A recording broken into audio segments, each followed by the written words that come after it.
শুভ সকাল সবাইকে। আমি এখন আছি বাংলাদেশের হিলি, যাকে বলা হয় বাংলার হিলি। আর আমি যাব এখন ইন্ডিয়ান হিলি বা দক্ষিণ দিনাজপুর, আমাদের দক্ষিণ দিনাজপুরের হিলি। আর এই বর্ডার পার হতে আমাকে জাস্ট একটা রেল লাইন ক্রস করতে হবে।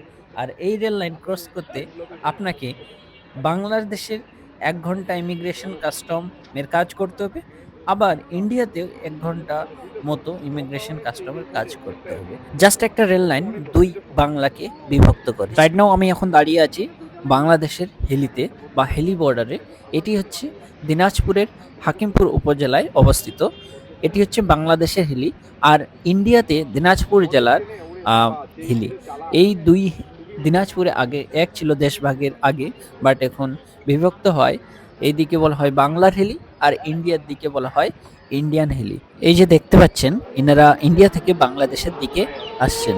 আর এই ট্রেনটি ঢাকা থেকে দক্ষিণ দিনাজপুরের দিকে যাচ্ছে, মানে বাংলাদেশের দক্ষিণ দিনাজপুরের দিকে।